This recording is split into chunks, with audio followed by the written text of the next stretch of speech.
AEW gets ready to head to Australia. Before they make the trip down under, they did a swing through Texas.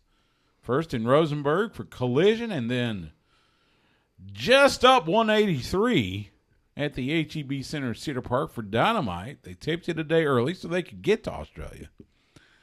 And to help me break it all down, joining me live in studio from Pro Wrestling Torch, my good friend Brian Zilem. Brian, how are you, man? Doing well, Stu. Thanks for having me. It's always a pleasure to be here. It's great to see you. Now, Great to see you were at Dynamite last night. I sure was. Give me first of all, how did the arena look? How did the crowd look?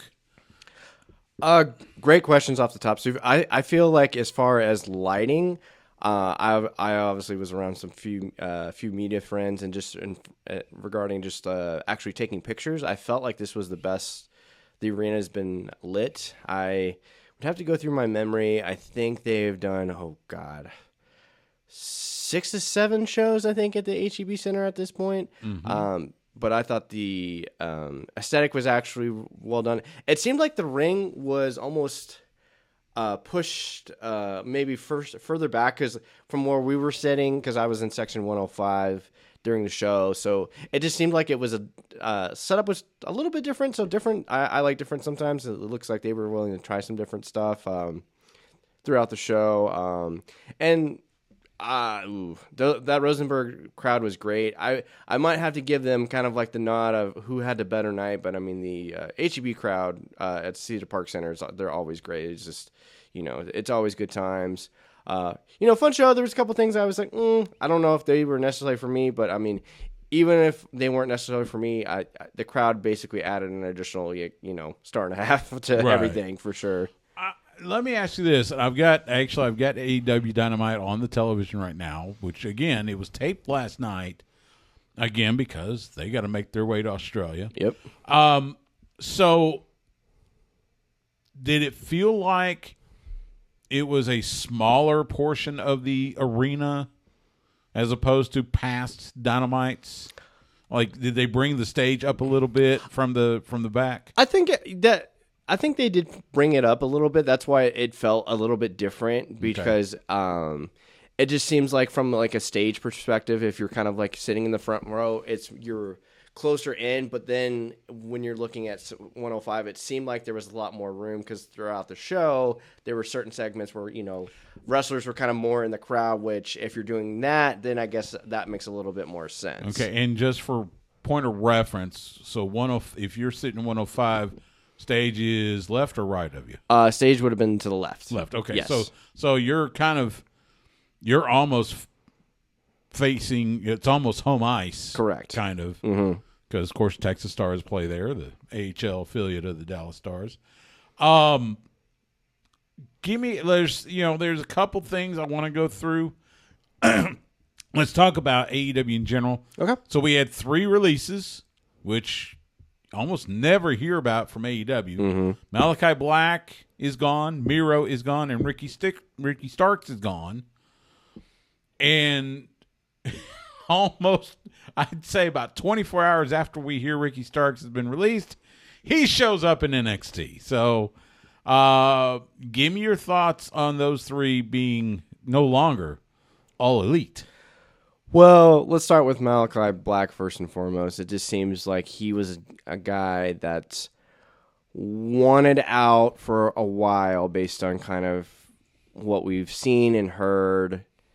And, it seems like he was kind of like one of those guys that once Paul Levesque fully gained control, he's like, oh, maybe I shouldn't have left and stayed over there with my friends, because then maybe I'd be getting pushed by Paul. So that was the overarching thing there. With Malachi, he's complicated because I feel like, you go back and think about, that trios match House of Black had with the Elite, which is incredible.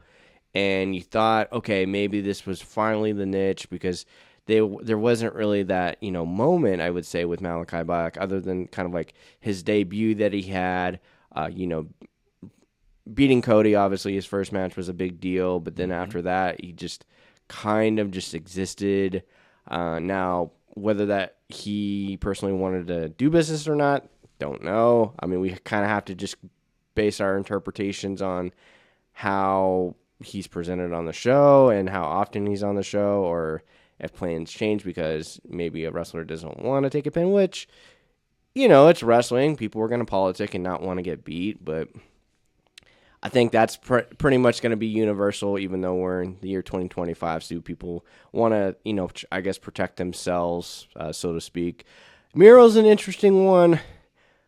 I feel like the Redeemer is probably my favorite, I guess, character gimmick that he's obviously ever done. That his pivot from kind of being with Kip Sabian and kind of being a killer was excellent.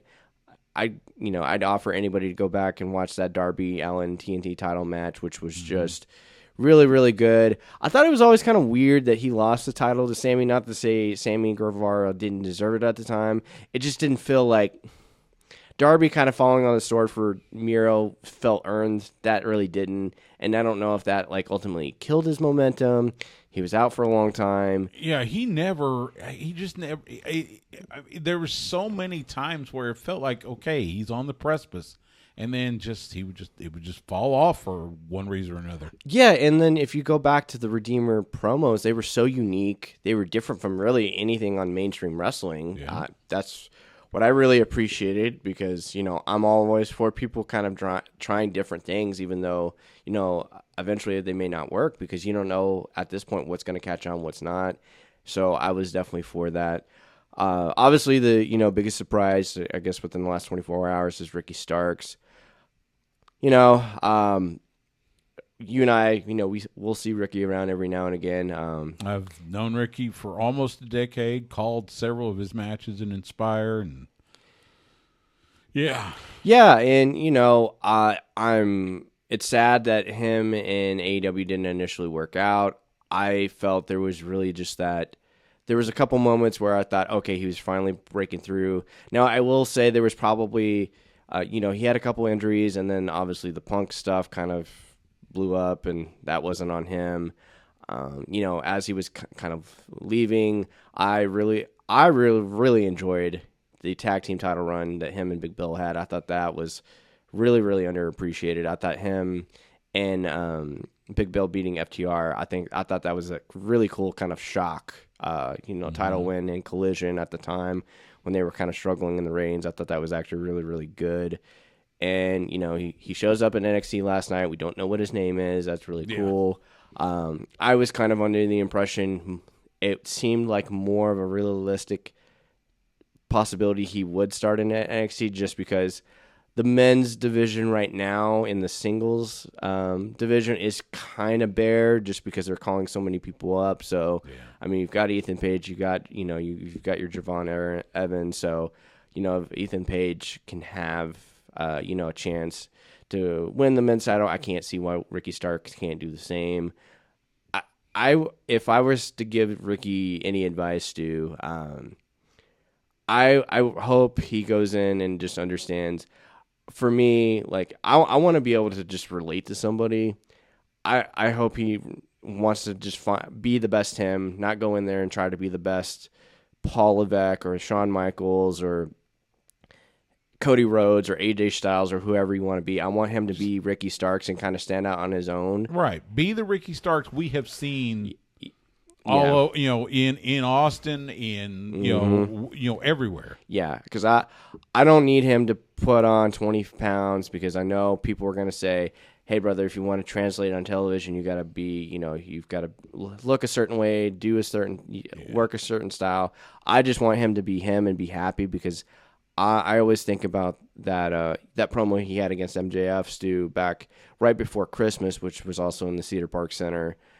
I felt like that was really the first time through television Ricky was being, vulnerable and transparent about just himself. And for me, I want to be able to relate to you, because, a fiery promo is great for a good baby face. 5-star matches are great too, but me as a fan and, as an analyst at this point, I want to be able to relate to you on television. What makes you different from anybody else? You can obviously have a tete-a-tete with somebody on the promo, which is great. I'm sure that'll be beneficial for you down the road. But I would just encourage him just to be him and be happy, and then hopefully everything works out for him going forward. Couldn't agree more. Look, I'm thrilled that Ricky found his way to NXT. I think that was kind of one of those worst kept secrets that as soon as he was going to get released, he was going there. But yeah, and again, having worked with him so many years in Inspire, and I called the broom match during the pandemic. I'm thrilled for him. I want him to be the best Ricky Starks. I want to hear the Ricky Starks. You talked about that promo. I'll go back to the promo he cut when he lost the title ranking match to Keith Lee in Inspire back in 2018, I think. And it meant so. It was really good. And so yeah, I want to see that Ricky Starks. But yeah, I mean, it looks like, and I'll give you a preview of NXT Vengeance Day later, but looks like he might show up at Vengeance Day. He had a indie date on Sunday or Saturday, and apparently he got pulled from that. So we'll see. Let's start with Collision and Rosenberg. Couple of notes. We saw Bandito return, the former Ring of Honor World Champion. Saw him battle Brian Keith. It was good to see Brian Keith don the Bounty Hunter gear again. That's the Brian Keith that I got to know and really enjoy. But it was good to see Bandito come back from injury, and he looks in great shape. I mean, yes, dude. During the broadcast, I couldn't tell. I don't know what he wrestled at before, but I believe Tony Schiavone or Nigel said he's now 210 pounds, which is great if he felt like. I think he's gained some weight because I think he was under 200 when he was champion. Okay, and I had to go back and just double check Cage Match because I think that he had on commentary they had said it was about 630 days since he had actually wrestled in an AEW ring, which I was just like. I was almost a little anxious for him at first because you see someone at their peak and it's like, oh man, is it going to take some time? And God bless him, he hadn't missed a beat at all. I thought that match with him and Brian Keith in Houston, where I thought it was very, very inspired for Brian Keith to have down the Bounty Hunter to face the Wanted Man. That was very cute. That was, but just I thought Keith coming out by himself. As he was getting a baby reaction. He's from Houston. Well, of course. Yeah. I thought that was actually really well done. And now everything, the dueling, spot in the match is getting gift and meme. That was really cool. Everybody's going to get that. And I felt like after that, I thought that crowd had a meltdown because that was just incredible. And it's interesting because a Bandito, for someone who wears a mask, he emotes very, very well, and you look at him. I'm just thinking in my head, it's been I feel like 2 decades now.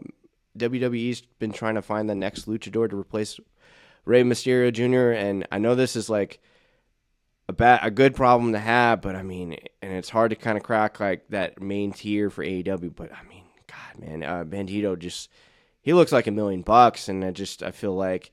If he can at least emote through a mask and kind of just people can kind of just feel for him, I would really consider maybe giving him a shot. I mean, to me right now, he's already a guy where I got to have him in the C2 this year. He looks like a killer, and I would really line him up.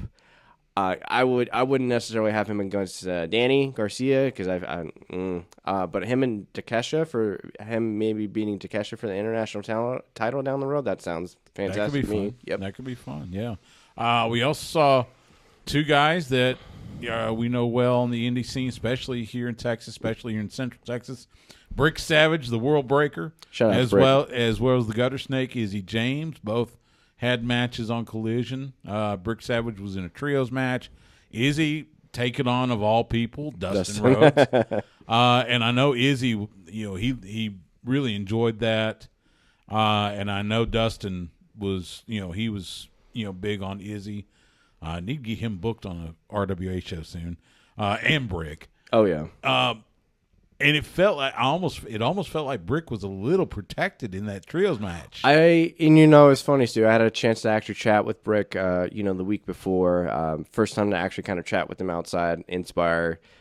Seems like a great guy. Very fun, down to earth. And he had said, "Hey, I think I might be used in AEW for Collision." We were, me and Cameron Hawkins at the time, we were just like, "Great, like." Do you have any plans? He had told us what maybe they were looking at it for him, and it looks like they changed it, which is good. But yeah, I thought they kind of protected him a little bit. And he got a spot in. He got kind of like a big man spot in. I was hoping he would have been scheduled for the show last night, but didn't necessarily work out. But I think that's fine. I think to me, he's just He's an interesting guy. He's very unique. Because you go across the roads and people are just like, I don't know if I can take a big guy seriously with the eyeliner, and I roll my eyes. This guy, it was interesting kind of being next to him, just like, because I'm not obviously a big guy anyway, but he's like, I'm trying to think of an old JR-ism. He's 50 feet high and 50 feet wide. he's a unit. And if anything, I would say it enhances his look. Yes. Ironically, I ran into him at the grocery store at HEB up here, just 90 seconds from my apartment.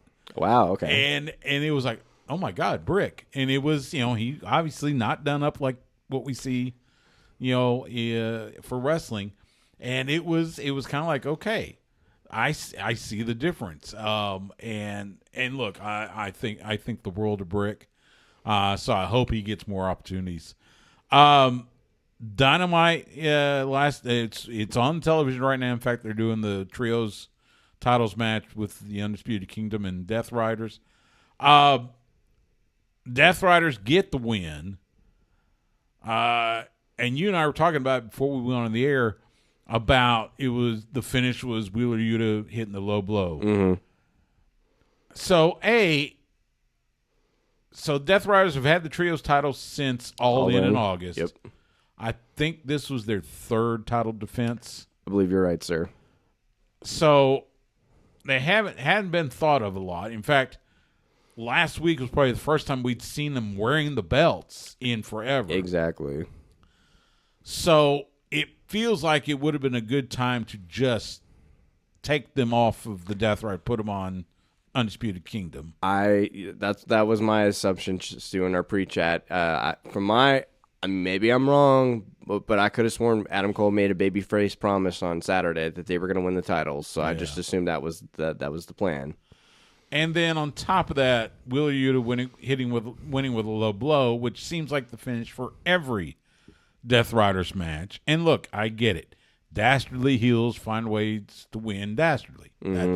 That's the way it's always been. But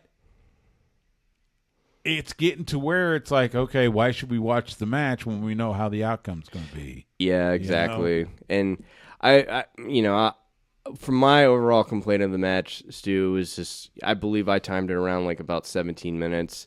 To me, if you're going to get that finish, is there really any reason why that can't be wrapped up in 12 or 13 and just have it be a sprint and at least have it be a little bit more fun and entertaining? Because Roderick Strong basically it felt like had an 8-minute heat segment, and I was just like, me and my media member friends were looking around and just kind of just saying, God, it seems like this match has been going on for ages. So you can do that, but you got to make sure that the match is later entertaining. And the work within the match itself was good. I just, like you said, when everything's kind of repetitive at this point, Adam Cole made the babyface promise. It seems like the Undisputed Kingdom has kind of found a nice little zone for themselves after kind of like the MJF stuff, which is good. So I'm happy for them. So yeah, I don't know, but there was, at least as we talked in our pre-chat, but maybe there's a potential trio coming up that could finally beat Dictator John and get the trio titles off these guys. Speaking of Moxley, so Adam Copeland and Jay White,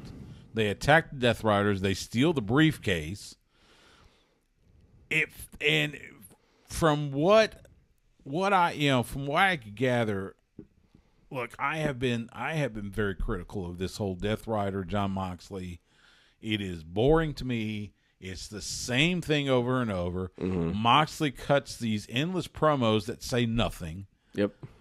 So, yeah, this felt very high schoolish, but at the same time, at least it's something different. I agree. So I'll give him that. They eventually get to the end of the show, and basically they coerce Mox to agree to the title match at Revolution coming up on March 9th. I've been saying they need to take the title on Mox quickly. Mm-hmm. I don't think they can wait till All In. I agree. Unfortunately, I think that's probably going to be the plan. Give me your thoughts. Yeah, I'm a John Moxley guy, Stu. I will say this openly. I love John Moxley as a wrestler, as a man. I feel like I've never had the pleasure of having a conversation with him. I would love to at some point, maybe during All In. That would be one of my goals. I would love to have just a 15, 20-minute conversation with John Moxley. He just seems so interesting and fascinating with me. But where I'm disappointed at, he's a smart guy. You've got, really in tune people in the back. You've got RJ City, you've got Will Washington, you've got Tony, you've got Cope, you've got Jay White. There's all these other people involved, and it's okay. You're not everybody online is gonna like everything, but it's okay at some point to kind of just take a step back and say, "Oh God, I maybe we need to actually pivot and do something different." And I thought from the last couple of weeks of television, I didn't know if you kind of picked this up. I thought it was interesting that they basically made a point the last couple of shows to kind of do the Death Riders kind of early on the show, which I kind of gave the analogy. It's like, okay, eat your vegetables now, and then we can have our desserts later. So we're in it. It wasn't like if it wasn't insufferable dictator John, kind of like you said, doing the same stuff. I would like this a lot more if they would mean what they say and do what they mean. They, to me, are a bizarro Hurt Syndicate, because the Hurt Syndicate, cash checks and win championships. Yeah.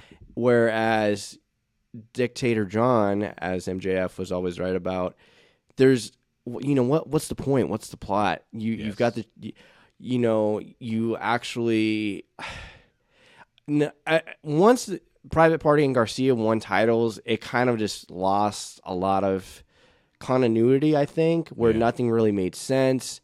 And, at least I would say the past couple weeks, at least opening Collision, I thought Moxley's promo, though similar, was short and it made sense, where he's like, no, I don't, I'm not going to, I'm just give you a title, Copeland, which is fine. Yeah. Which, to me, I agree with you that at least the kind of segment interaction they had throughout Dynamite, as most people will see, was different.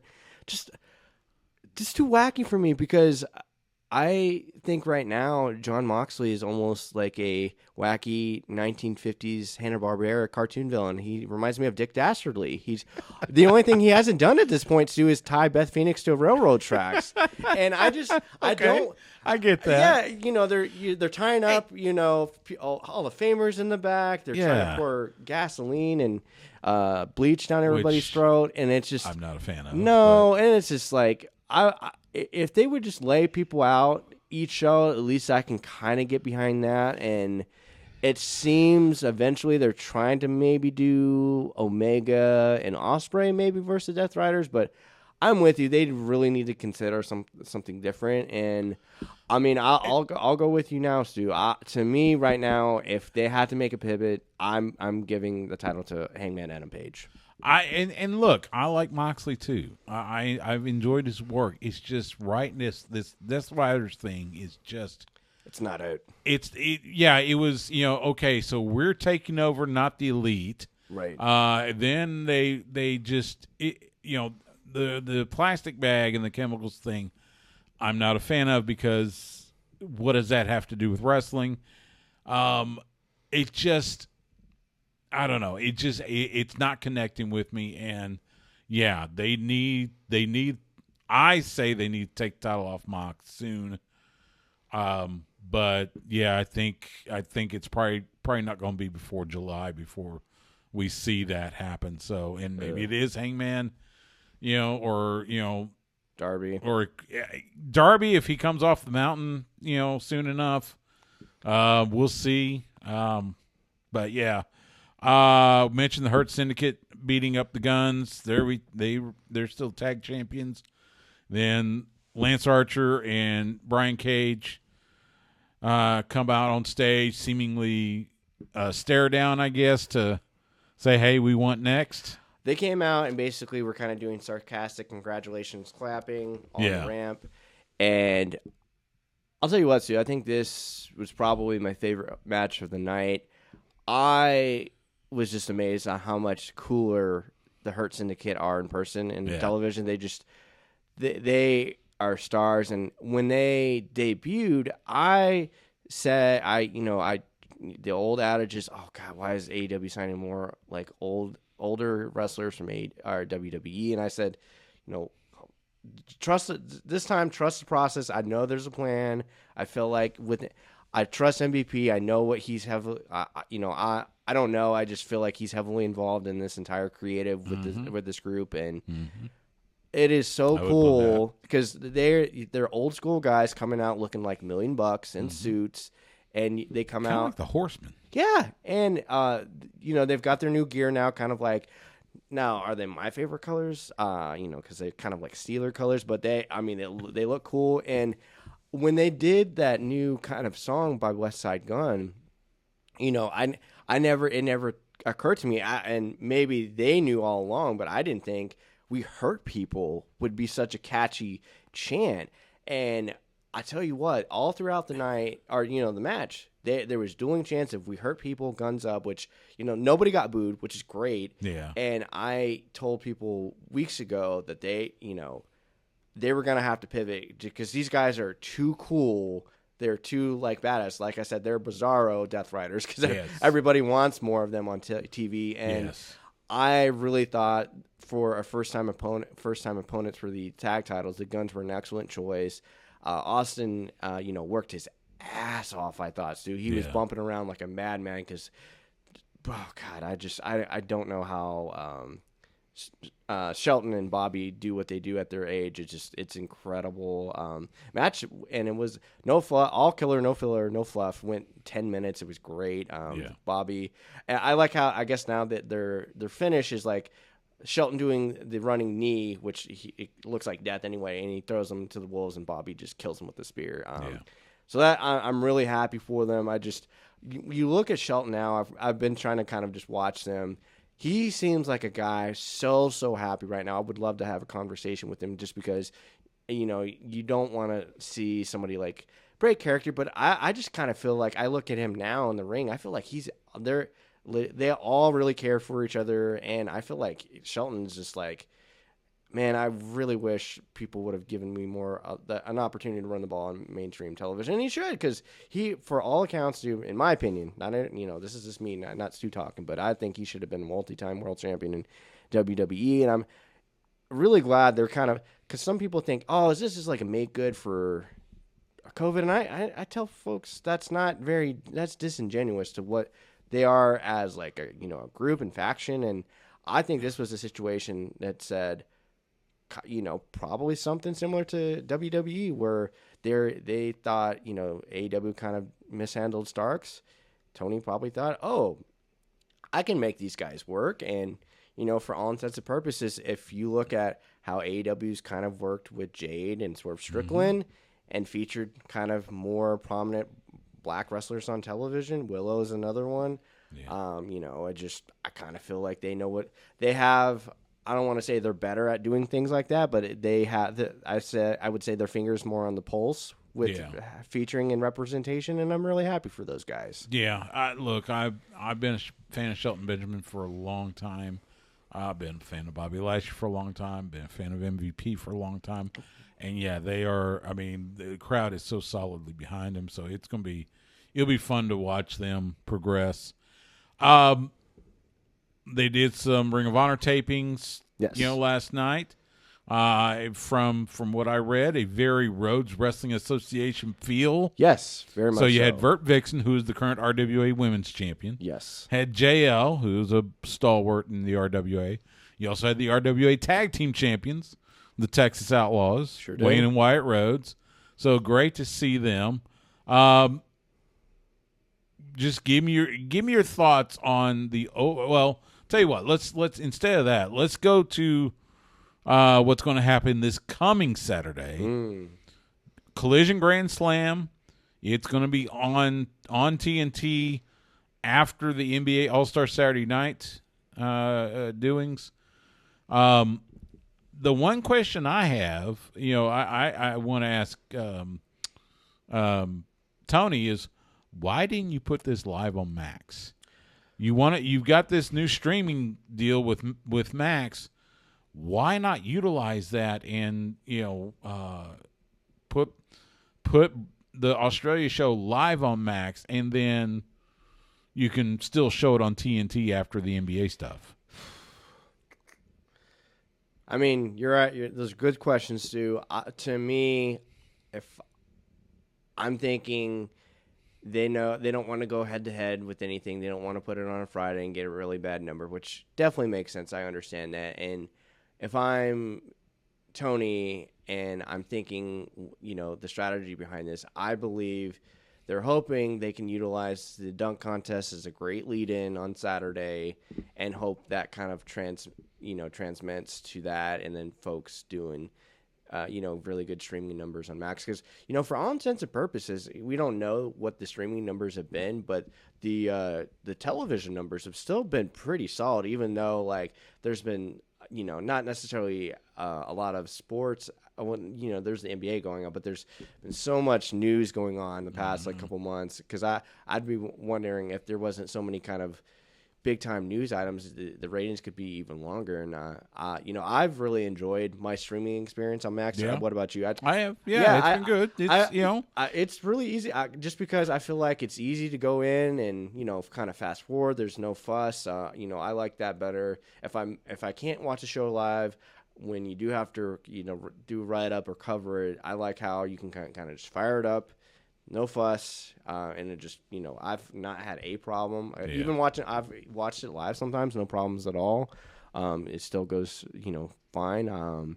But yeah, to answer your question, I feel like maybe they're trying to leverage the NBA as a lead-in, and they don't necessarily want to go head-to-head on a Friday with them and maybe potentially SmackDown. I guess you're right. Because Vengeance Day, correct me if I'm wrong, is that Saturday or Sunday? That is, let me look at my stuff. It is Saturday. It is Saturday. Saturday, 5 p.m. here, 5 p.m. Central, 6 p.m. Eastern. Okay, so good. So it'll come on while TNT's showing the NBA All-Star stuff. Okay, good. So they won't be going head-to-head. So, yeah. Maybe they were just like, okay, we're not going head-to-head with WWE either, so then maybe that was also the strategy, potentially. And there, and I also remember there's a 14.5-hour time difference between here and Australia. You ever been to Australia? I have not. It's on there. I want to go. I've been once. It was when I was in the Army. Went to Darwin. Had a blast. Had my first legal beer in Australia. All right. So the card looks like this. You got Will Ospreay, Kenny Omega taking on Kyle Fletcher and the international champion Konosuke Takeshita. This feels like Ospreay and Omega should go over just because it's Ospreay and Omega. Mm-hmm. You figure they need to get at least an ounce of retribution against the Don Callis family. I agree. Mariah May defends the AEW Women's World Title against Toni Storm. Toni Storm is in her native Australia, so it seems like title change here. Yeah, I would think so. We haven't actually had a chance to talk, Stu. So, where Toni Storm kind of did her big promo on Collision and how they've kind of rebuilt this feud. Yeah. What did you think of that segment? I thought that was incredible. Honestly, it was a lot of fun.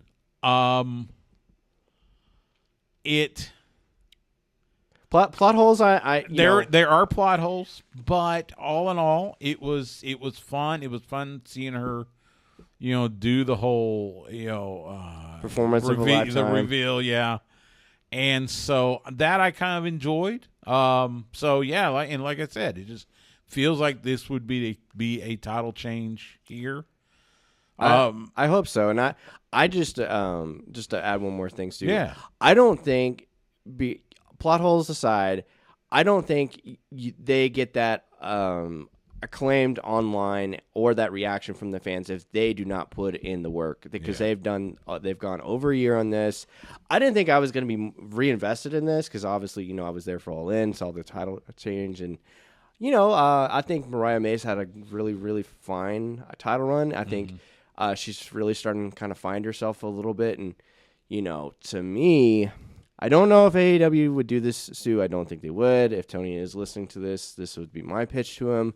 I would have Tony Storm go over, and Revolution, no disrespect to Cope and Mox, I would have the first time ever AEW World Women's title match, main event, and some type of stip match. Maybe you go last woman standing, stip it up, because you've got Timeless Tony Storm. You're in Hollywood. There's a lot of intricacies you could go. Yes. And to me, honestly, right now, Stu, the Storm May is the, I guess people might gravitate towards Hangman and MJF at this point, but that one's just getting started. That's getting started. But I really, really want them to understand Mox and Cope. Not to say they couldn't have a decent match. That's not it.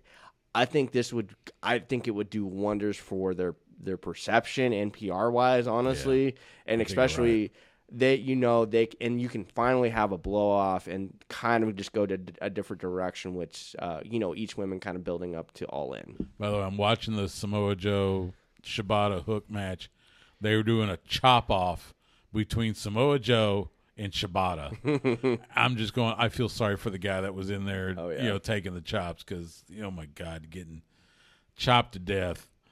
Mercedes Moné defends the TBS title against Harley Cameron.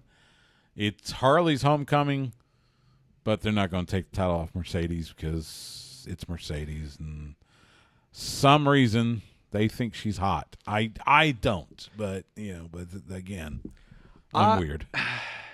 That's fine, Stu. And I've seen kind of weird, almost kind of like Jey Uso debates with like Harley Cameron, where it's just like people don't get it. And I like Harley Cameron. For sure. My problem's with Mercedes Moné. Okay, interesting. I don't think her stardom, forgive the pun, I don't think her stardom has translated to AEW TV. Maybe they thought it would. It just, I don't know. Maybe it's just me, but I'm just not convinced of her. I will say, if you felt like right now, since Mercedes has kind of refound herself, she hasn't really had anything meaty, like as far as a feud yet. That may be a part of it. I think I know you enough, Stu, where you need a little bit more meat. You need a little more sizzle on your steak a little bit. And, for all intents and purposes, I think they did everything they could with Breaker and Moné as a build. That seemed like money, no pun intended, right away. But, the match didn't work out the way they intended, which was unfortunate. I feel like right now she's just in I think it took her a while to find her groove in the ring, and I think she's found it. And I see the glimmer and twinkle in her eye. For me, she's got that. Even though your experience might not be up to my level, I'm gonna just she's undeniable to that almost Gunther level where she's not gonna let a match fall apart to me right now. And I get that, and yes, her ring work has definitely improved. I guess I'm still waiting for something to, I don't know. Oh no, for sure. And then are people? I don't understand why people are so harsh on Harley Cameron. I really love her. I'm not. Yeah. I think she's fantastic. That's what I don't understand. The puppet Mercedes is like a stroke of genius. They're gonna sell those like crazy. Oh my God! She better get a cut of that too. They're gonna sell like those Lily dolls, which I think those are silly and ugly. But these are kind of like I think you would buy one of these for your niece, daughter, granddaughter for sure. And I think that's actually genius. I think it's so funny because she's been kind of, in the background, and it's only been with this thing with Mercedes that we are finally seeing her. And it's like, wow, this girl is talented. I always joke with people, she's gonna eventually be a leading voiceover actress for a Pixar movie at some point. Yes. She is just very, very talented, and people always kind of just groan about, well, she hasn't been wrestling that well. Well, that's fine, because if you look at her, I don't know if she even has 30 matches on her resume, Stu, but to me, I look at, she wrestles above like her weight class to me personally. When I see, because I feel like every time I see her, she gets better, and that's what you want to see. And I don't know like how much she's working in the back end, and I know, like, to me, I would love for everybody to want it as bad as her, because to me, that's one of my kind of problems with AEW within the past months. I want somebody that wants it, and she wants it. And not everybody's going to be like Layla Gray going to the New Japan dojo. And I completely understand that. But it's refreshing to see she wants it. And I've told people, there's going to be probably, I think back to that Elimination Chamber with Santino and Danielson, or, Bryan Daniel at the time. There's going to be an incredible 2.999 kick out. And it's going to blow the roof off that place. And quite frankly, I don't know this for a fact, but I think Mercedes wanted to work with Harley. And also, and that's great. And it's sometimes, we know this, too, sometimes it's just nice to do nice things, too. Like we're about to talk about our next gentleman. Agreed. You got Kazuchika Okada defending the Continental Championship against Buddy Matthews from the Hounds of Hell. This feels like this is going to be one of those possibilities, match of the night type things. Probably won't see a title change, but I think it's going to be very entertaining. Not to mention, again, Buddy Matthews, just like Harley Cameron, just like Tony Storm, back in his homeland of Australia, showing out for the locals. Yeah, and Okada seems to really enjoy working with like the Osprey types, the people that don't mind taking crazy neck bumps. So I just imagine Okada's going to be really in the mood for this. And I'm with you. I kind of feel like, looking at the card more and more, this could be the sleeper of the night, just because the show as a whole, not every match can be a 5-star match, because it seems like that tag match with it's going to be, it'll be Young Bucks adjacent to a degree, but it's not going to just be like, they're not going to have 30 minutes to have like this classic match. Let's not forget, this is Collision. This is not a pay-per-view. It's not a special. It's Collision. So. And then Jay White and Adam Copeland taking on Claudio Castagnoli and Jon Moxley in a Brisbane brawl. And know that the events that we see on Dynamite tonight will kind of help set that up some more. Assuming that Mox does not drop the title at Revolution, this feels like Copeland and Jay White will get the win here. And then, Mox gets it back in Los Angeles. I honestly wouldn't be surprised if Moxley takes the pin here, just to kind of at least entertain the 1% of doubt that maybe he could lose the title. I don't think so. For this, Moxley, to his faults with this Death Rider stuff, he can stooge quite a bit. He can have fun. I don't know what their plans are. To me, like we said, with this card, I want range. So this is the type of match where if it's a little silly, a little sports entertaining, be creative with the atmosphere. Go I don't know what the concessions looks like in Australia and the venue they're going to. I hope they're maybe brawling in the concession stands, like go through the merch, maybe start outside, or maybe start at a bar outside the venue. Just be fun. Be creative. I want some thought and put into this, and it'll be really, and again, having Jay White there, which I assumed you could have potentially had Jay White and Mox, but I think I'm okay with this overall because I like Jay White and I don't want him to necessarily take a pinfall in his home country. So I wouldn't be surprised. And I think this is why they did the tag match. Mm-hmm. So. Let's switch gears to WWE. Yeah, we talked about AEW releasing talent. Well, WWE has gone through their releases a little bit early because usually this happens after WrestleMania, and here we are 2 months before WrestleMania.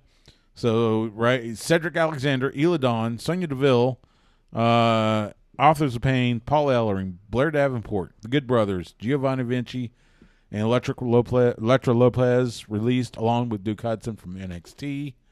Now, I know for Sonya Deville, it was actually a matter her contract is expiring. They are not going to renew her.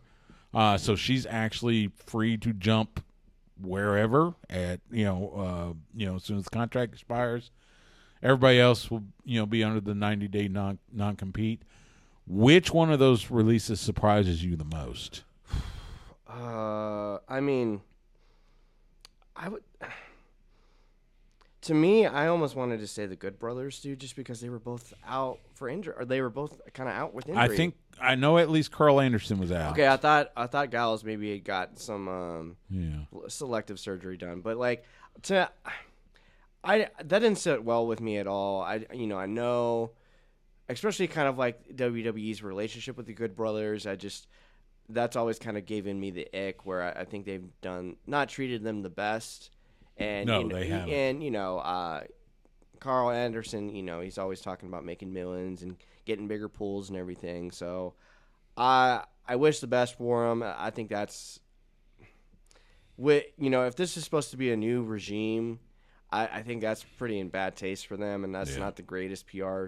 But, because the Good Brothers, they're good brothers. No pun intended. Yes. They're just guys, and especially if Carl Anderson was getting surgery to get better so he can be back on television for you, that's something I didn't really like at all. Well, it's so out of character for WWE release somebody that's injured. Right, because that never happens. Yeah, so I would say Electra Lopez was a little bit of a surprise just because she's been on TV recently, part of Legado del Fantasma. And was really over in NXT at one point. I agree. So that one feels like that felt like an odd one. I think the rest of them, I mean, Cedric Alexander has been seen in NXT recently. Feuding with Ethan Page. Yeah, you had AOP and Paul Ellering coming out with Karrion Kross and Scarlett. I don't know. It feels like the rest of them, it was just a matter of they couldn't find anything for them. The Vinci thing, that's really weird. I feel like there's going to be a podcast that comes out kind of giving us more insight, because I don't know this. It just, interpretation for me, watching as a fan, it just seems really odd that he had a new gimmick in NXT. He was going to get a singles push finally. They rush him back up. They break him up, and then they bury him actively, which was supposedly this Paul Levesque regime. They don't do that anymore, but they straight up buried him in 15 seconds, and he was never to be seen from again. He did say, thank you to WWE. That's a weird one. Really sad about Duke Hudson, Stu. I like him a lot. Yeah. Underrated hot tag guy, I think. I thought he had one of the better hot tags. Those matches he had with what's the Chase U fellow? I forget. Andre Chase? Andre Chase, yeah. I thought those tag matches they had were actually very, very good to entertaining. And they got a lot more out of people that they probably, for all intents and purposes, shouldn't have been as good as they were. But he's only 34. I believe he did a little vignette. He gives me I hope he goes out there and finds himself, because I see a lot of Joe Hendry in him. He's very talented. He's a good-looking cat. He can move in the ring. He's not stiff at all. So best of luck to him. We'll see what's next with everybody. Obviously there's already kind of scuttlebutt that Cedric Alexander might be AEW bound once his contract is eligible, which I've seen people kind of groan at that too. And again, if he wants to work with his friends, if you were somewhere and you had an opportunity to go back and rejoin your good friends, you would want to do that, right? Absolutely. Yeah, absolutely. Not to mention he had a So I saw Cedric Alexander when he was still in Ring of Honor, and I thought he had a really good vibe there. So they could, I always call back to that some, have him be part of the Hurt Syndicate, have him do the Ring of Honor tapings as well, and I think it'd be really good. So, I hope look, I want all these folks to succeed wherever they go. Paul Ellering, hopefully he enjoys his retirement. I hope so. Because he's in his 70s, almost 80s, I think. Yeah, he's up there. So anyway, you hope to see him. Somewhere. Let's see what they do on the whether it's indie scene or they show up in AEW or TNA. We saw Solo Sikoa return on SmackDown towards the end, attacking Cody Rhodes. So it looks like we're going to see Solo and Cody. Elimination Chamber? That's what I'm thinking. They're not, obviously they're not going to do, it's going to be whoever wins the chamber match challenging Cody at Mania. So it seems like, let's go ahead and blow off the Solo match. Again, yes. This kind of just, if I'm reading in the room, or if I'm reading the tea leaves correctly, Sue, this kind of just seems like busy work for Cody Rhodes until they ultimately decide who's going to win the chamber. Yes. Which is fine. I just, we've seen Solo and Cody enough. I just don't think they could try to step it up and make it something. I don't think they're going to get anything different. And side note for you, so this was one of my first chances to kind of watch the 3-hour SmackDown. Got to tell you, didn't care for it. No. Just very 3-hour wrestling shows are not good. Well, and they're too long. Yeah, for sure. Now, obviously, people are going to say, when The Rock was popping up on Raw and having those segments with Cody, it's a little bit different. I mean, sometimes when you're really hot, you can get away with that. But I don't even think for the amount of rosters they have, they're just not there's not enough. Like, there's not enough creatively where they can actually have a functional 3-hour show. That is just way too long because to me, I gathered, other than the Kevin Owens promo, which was incredible, by the way, I would encourage everybody to go find that. That's not. I was just like, oh my, like, because it's weird. I've not really seen broader discussions on the time of SmackDown, but it was just very, very sludgy. Well, I think part of it is simple fact that Raw still has the bigger roster because they were the 3-hour show versus the 2-hour SmackDown. Right. Now that it's flipped, SmackDown doesn't have enough talent to fill a 3-hour show and enough storylines. And it's the same. And again, it's the same. But then again, Raw had the talent. They just didn't have the creative to fill 3 hours. Now Raw's doing about 2.5 hours on Netflix, which feels about right. Sometimes it's a tiny bit long, but it's not bad. Right. So yeah, I'm.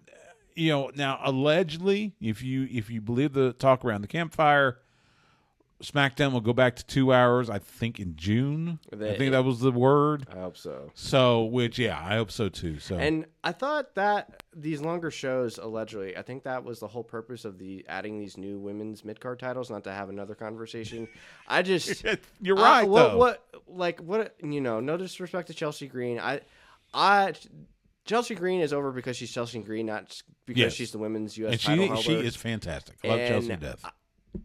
Respectfully, I think she's having a never-ending feud with Michin. Yes. And, Lyra Valkyria hasn't really done a lot. She just lost. She took the pin to Bayley. Which I got kind of yelled at, Stu, for saying this was a bad idea. I love women's representation on television, but don't do it as an obligation and a prop. Yes. And if you want to sell more items for fans, I get it. It's a business, you make money, but just have some intent and purpose when they're just out there just kind of doing stuff. And it's, they've got the women's tag belts, which, Bianca and Naomi, they're doing a fine job with that, and they're doing a good job introducing the gals from NXT. Lash Legend and what's her partner's name, Stu? I forget. Yeah, but they're both talented ladies that have actually improved a lot, so I'm happy about that. So if you're gonna, My challenge for, I guess, the WWE brass in charge to give me a mid-card women's feud that matters, not without a title, because for all AEW's warts last year, I thought that was one thing they did an incredible job at, featuring women and mid-card feuds without belts. Yeah.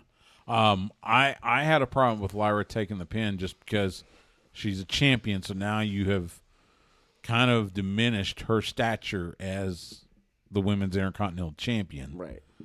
It would almost been better if she wasn't in the match at all. Yeah. Just don't put her in the match. And have her concentrate on defending that title. Yes, so. I agree. Elimination Chamber coming up March 1st in Toronto. We've seen Bianca Belair, Alexa Bliss, Drew McIntyre, Logan Paul, and Bayley all qualify. What's your thoughts on Logan Paul?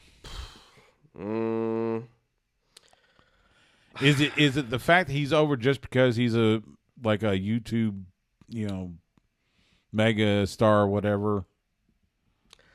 That doesn't even bother me, Stu, because, as we've seen, I don't know if Logan Paul was kind of like the starting point where WWE, TKO were kind of doing different things.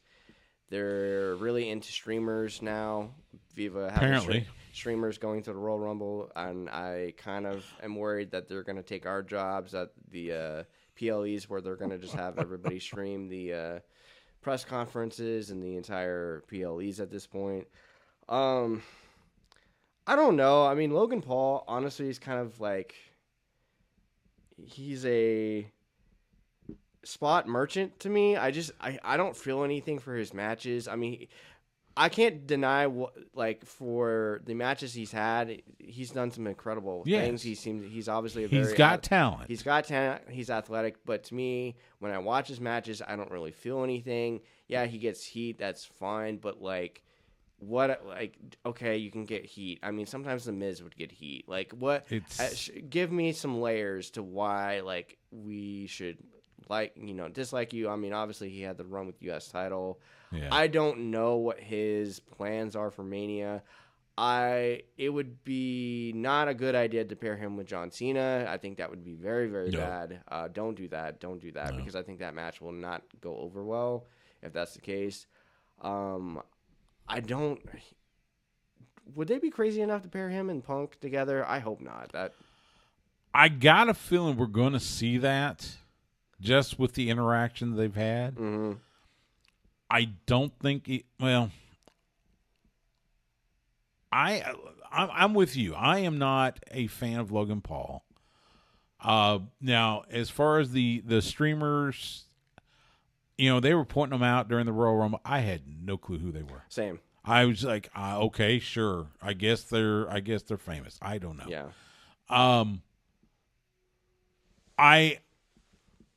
It feels like they are going to pivot towards Punk and Logan Paul eventually.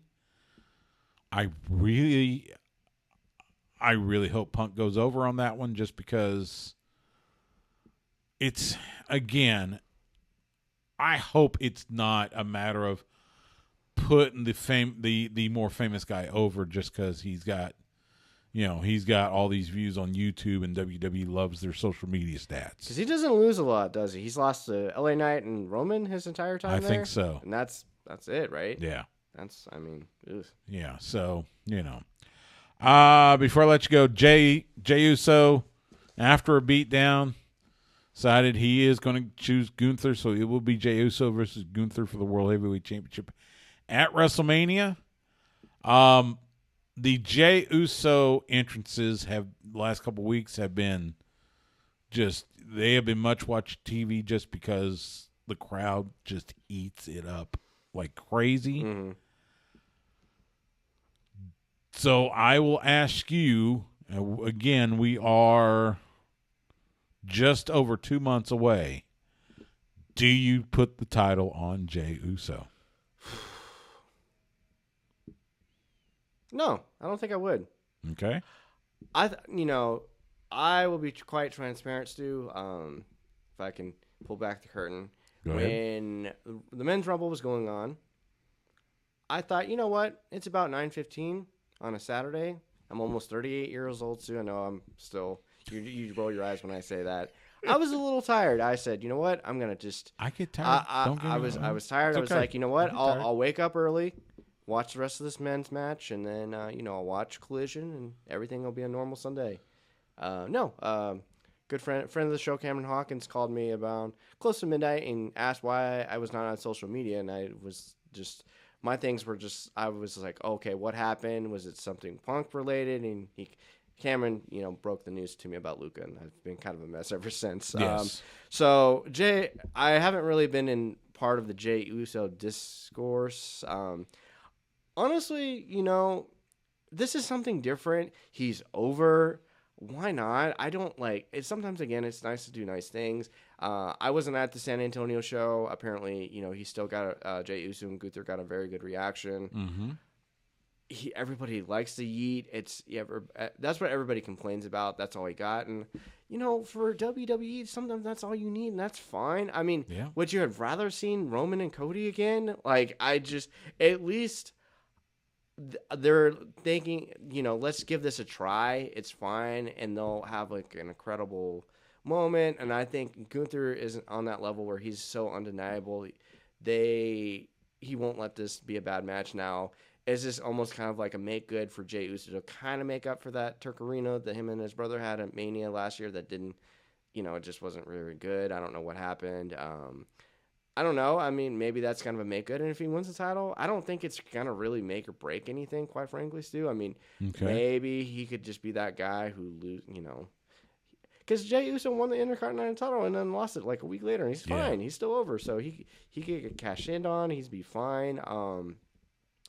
And at least they have kind of plans, just because on the surface right now, it just seems like this WrestleMania card is really kind of in flux still, which is unlike WWE the past couple years. We just, if I can borrow your saying, if you can sit around the campfire, seems like there's a lot of this doesn't work for me, brother, going on within the men's division, because I look at folks qualifying for the Chamber, and I think a lot of people were advocating for Cody and Cena. I will be quite frank, I don't want that, because I just don't. Cena, to me, looked really, really rough, which is fine. He's been doing this for a very long time. He's getting up there in age. I don't know if that's the match you want. If I was doing it, I would have Cody and Drew for Mania. That's just me. I think Drew and Cody would be there's so many, especially with the relationship now with TNA. You can draw different strings there. I mean, I feel like there's different stories you could tell. That would be fascinating for me. I don't know because how do you sell Cody and Cena? Just star power, and then Cena just trying to win the title one more time? It feels like Cody Rhodes versus John Cena going after a world title, whether it's Cody or Gunther or whoever's holding the title.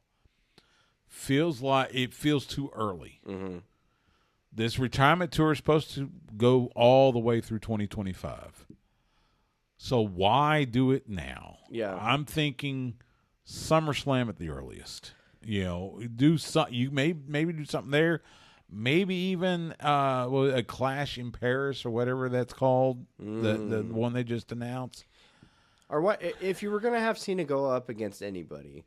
Well, doesn't it make more sense for it to be Gunther? It does. It does, and it doesn't. Mm-hmm. It does because it's John Cena, but it doesn't because we've made Gunther look so unbeatable.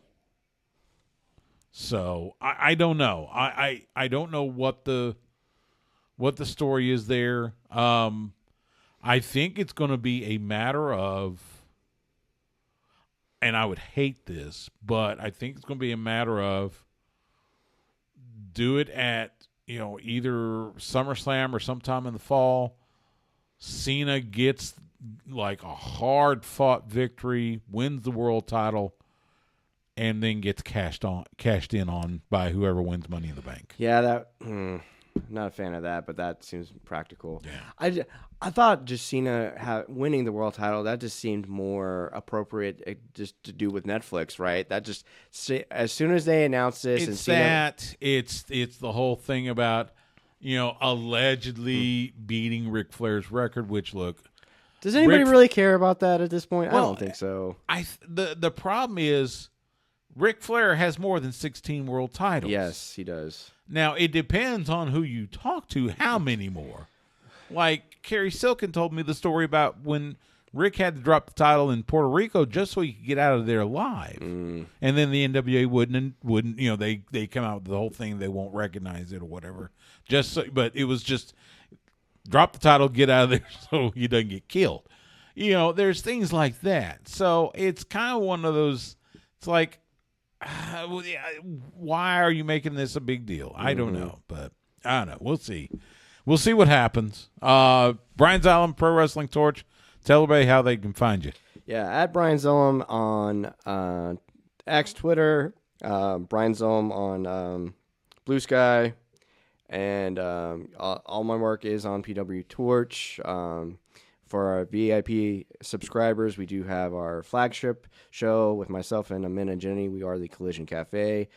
We usually drop a show once a week to kind of recap AEW and kind of go over kind of like the news and wrestling. And thanks for always having me, Stu. Appreciate you. I appreciate it, man.